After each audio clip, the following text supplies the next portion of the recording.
Whoa, is that a Supra? No, it isn't.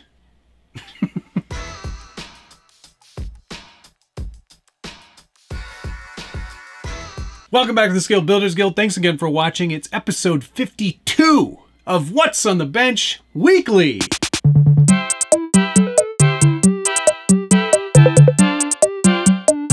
And if you're not familiar with this show, it's where I take you through projects that I'm working on here on the Scale Builders Guild. And if you've got requests, things you want to see on What's on the Bench, throw a comment down below. Hit the like button, subscribe if you haven't already.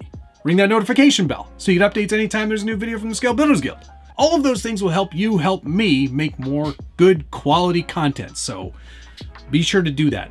And welcome to what is the final episode of a year-long adventure in weekly videos. And there were a few weeks where I had to miss them because of work or other commitments, but here we are, almost an entire year, actually more than a year now since we started this, and thank you. It's made it so much more enjoyable for me to be able to share all of these fun things with you, and lots of fun things on this episode and lots more fun things to come. So here's the first one. This slidey boy. This is the Yokomo YD-2S drift chassis that I built on Friday. Wow, it doesn't seem like all that long ago, but I guess it was. Here it is though, all kind of done for now. This body is from Killer Bodies, and it's probably what we should talk about the most.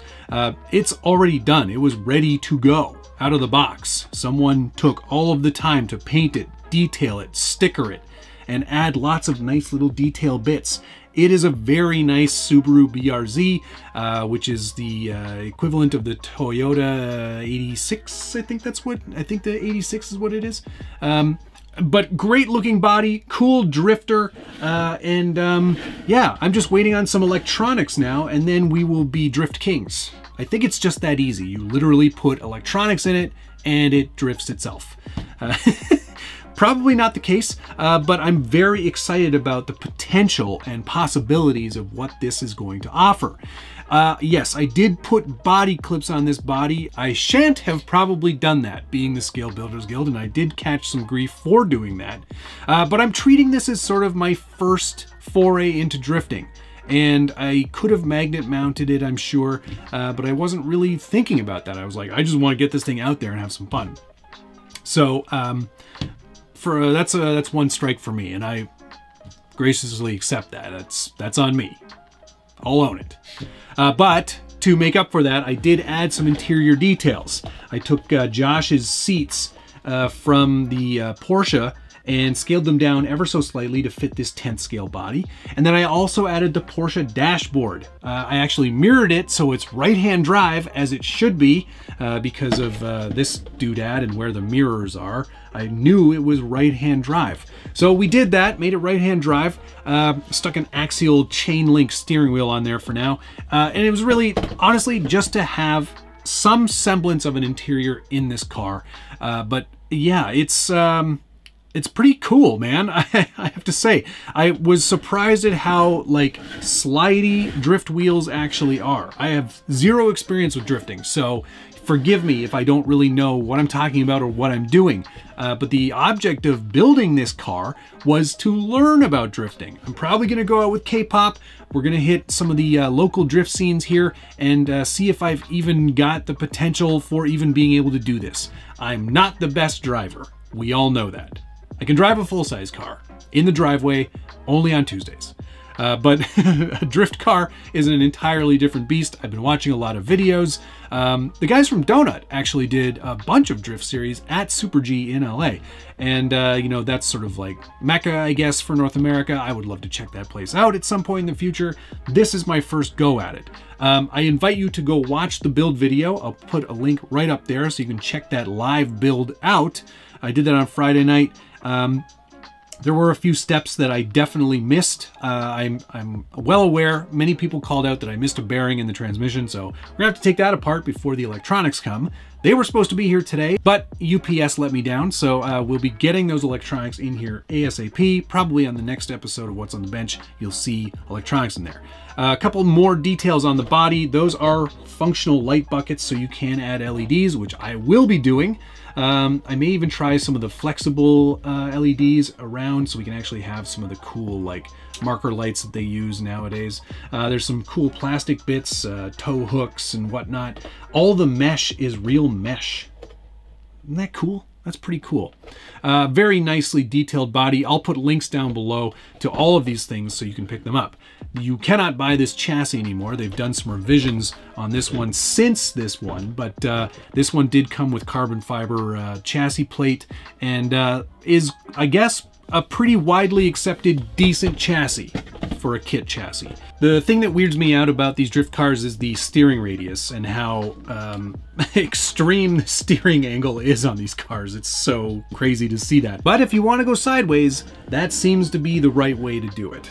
This, to me, for whatever reason, appeals way more than just driving fast, because I think this requires a lot of skill and practice.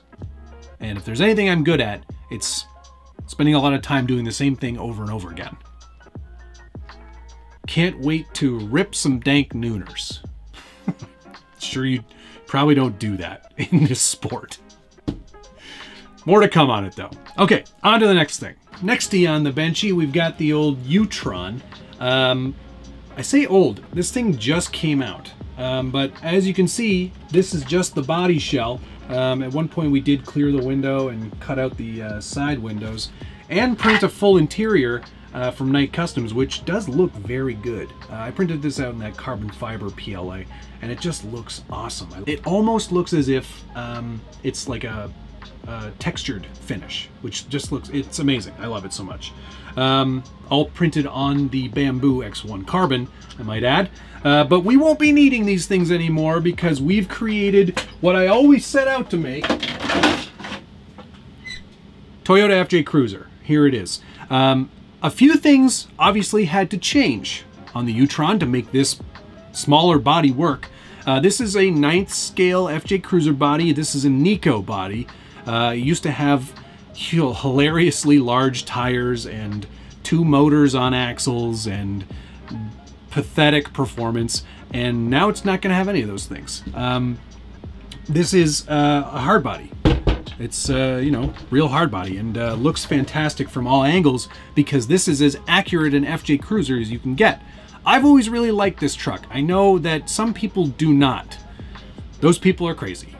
This is a great looking truck, and it's a nice homage to the original FJ series, and I know that other people will disagree with me on that too, because of IFS and limited aftermarket support, but Turks and Drips had one of these, and it was amazing. I loved it. I've always sort of had a good warm place in my heart for this truck. I've built a few over the years. This one's going to be probably less overall scale. I don't think it's going to warrant a full interior. I may actually just take the Utron interior and scale it down and see if we can't get it to fit. Because I think this is a great looking truck, and I think it warranted doing something fun with this IFS2 chassis. Now, the biggest change, wheelbase. The Utron's 12.8 inches long. This is more like 11. So we had to trim out about 1.25 inches, give or take, of chassis rail. But as you can see, once I take the body off here, it actually still looks pretty stock. Let's flip it around so you can get a better look at it there. But as you can see, we've trimmed it out there and moved the shock towers forward. I'm probably going to move them forward 1 or 2 more holes so the shocks aren't so angled rearwards, just to kind of clean that up a little bit. But once we got those rails shortened, we put the original bumper mount back in because we are going to make some sort of 3D printed hinge system or mount system that's going to firmly lock into those bumper mounts on the back there. So we kept all of that, and it actually looks pretty factory if you weren't, you know, if you didn't spend a lot of time looking at it. Underneath, in order to accommodate that much shorter wheelbase, we've got some much shorter links. I actually found a couple of Vanquish links for the lower links that I didn't need to do any cutting on. I also found some Axial links for the top links that actually worked pretty well and kept everything pretty much in line. The pumpkin sits quite nice and it's slightly upturned in order to get a better pinion angle on the old drive shaft, which is also just a shortened wild boar drive shaft, but everything just kind of worked. didn't have to do much else. It's actually pretty great. Track width is a little wide for the body. I didn't check what SLW hubs are on here, but they're certainly not the narrowest, so we can probably put a narrower set on there and get it a little bit tighter.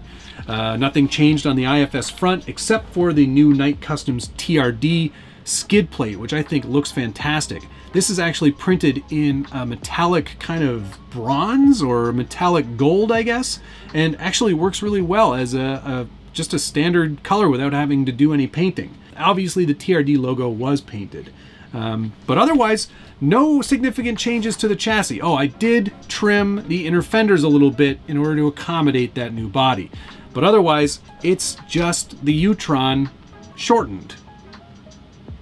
Pretty easy change to make, and if you can get your hands on one of these hard bodies, this might be a fun little project for you to take on. But yeah, it just kind of all fits together quite nicely. It's a good looking truck as is. We are going to be doing a metal bumper. I think I'm going to go into Fusion 360, build up a bumper, and then transform it into a sheet metal process that I can send to Send Cut Send, so I can get an actual folded sheet metal bumper that's going to look really good up front. I'm probably going to try to design it in the style of an aftermarket bumper that you can get for an FJ Cruiser, and then that'll be the mount point for the front, and we'll probably do some sort of friction fit on the front there, but we'll figure that out as we get through it. Don't need to do anything slider wise. These actually do a really great job of integrating into the existing sliders. You can see it's like almost a perfect fit on either side, so pretty happy with how this one's coming together so quickly. I think it looks fantastic. Now the big question is, what color are we going to paint it? Because we're clearly not going to leave these stickers half removed. We're going to get all of those cleaned up, and then we're going to have to paint it a cool color. I'd like to stick with a factory color, so if you've got some suggestions, be sure to put them down below. Oh, the final thing, of course, these are Wrangler MTRs from RC 4-wheel drive with KMC machetes. I think these are the bronze machetes with black rings. I just thought that looked kind of aftermarket and kind of cool, and it's a pretty appropriate tire size on a lifted FJ. So yeah, all in all, very happy with this so far. Okay, on to the next thing. My mullet didn't arrive from Amazon in time, so we're just gonna have to do this without that. But this is the Brazen Scale Mullet chassis with a Toyota Hilux body on it. Bet you've never seen one of those before. Underneath, let's check that out because that's the more important, more interesting thing today. This is the Brazen Mullet chassis, and this is the full party version now because we're running leaf springs front and rear on Vanquish Curry axles. Look at that. These are the F9s. They look awesome under here, and it's I don't know what else to tell you. It's a leaf sprung Class 2 chassis, which just seems so wrong in so many ways. But it's pretty much mechanically how I'd like things to be. We've got leaf over on the axles, both front and rear. We're running some incision shocks without any springs, just to give it some damping. And these are the Brazen leaf springs that are included in the kit. Obviously they work great. I took one of the helpers out just to give it a bit less overall firmness up front. Then I added another spring in the rear just to give it a bit less opportunity to roll over itself until I get some anti-wrap bars built. Now, some questions about electronics. Currently, and not for very much longer, there is a Holmes Revolver 2200 kV motor in there. I have a snub nose revolver coming soon to replace this because there is some fitment issues and it's not super easy to see here, but as you can see, that is hitting the servo. That is right there. And this is not a fault of the chassis or how it's put together. This is on purpose. This is designed for a snub nose motor. So once we get that in there, there won't be any clearance issues there, but we will have to remove all the link mounts from the front axle in order to clear that and give this proper amount of travel. Once that's in, we'll be able to get the cut-to-fit drive shafts built for the forward motor mount here from TGH. That connects to their transfer case on the Vader skid. Otherwise, there isn't much to tell you. Just for this video, we've added the 300IS comp spec winch from Reefs, and what do we got there? That's the BLS SHV 500 low profile for steering servo duties. Yes, I said duty. But yeah, this is coming together really nicely. I'm really, really pleased with this chassis. It's definitely by far probably the choice most people would not make for Class 2. But I'm not looking to be most people. I am never most people. I am my own people. I am me. Am I me? Yeah, so I wanted to do something a bit different, and this is actually going to be for all intents and purposes, this is going to be a replacement for my Marlin that I actually sold last year. I wanted to have another leaf-sprung, Vanquish curried axle, comp chassis build that I could sort of mold in that Marlin image. And while this one won't be yellow, it certainly won't be red. So we're going to do something a little bit different in terms of the body, but all in all, I just wanted to have something to replace something that I lost. And why buy it back when you can build it better the next time? The way I got these axles to mount to this chassis are by way of these brass mounts. These brass mounts are actually from JEC Racing. There they are right there. That's them. Yeah, these guys. And unfortunately, I'm not sure if it was just a function of a change or maybe they weren't meant to go on these axles, but I did have to do some filing in order to get them to actually fit. They were a bit wider than they should be for these mounts, but all good, not a big deal. It took me like 5 minutes with a hand file and we were good to go. Yes, I did speak about anti-wrap bars. Something like that is mandatory if you're going to be running this in a comp, because what ends up happening under load, say you get all bound up, what happens is the axle wants to twist, and what it'll do is it'll twist this way and actually break your leaf springs. It'll break them right there. So you want to avoid that.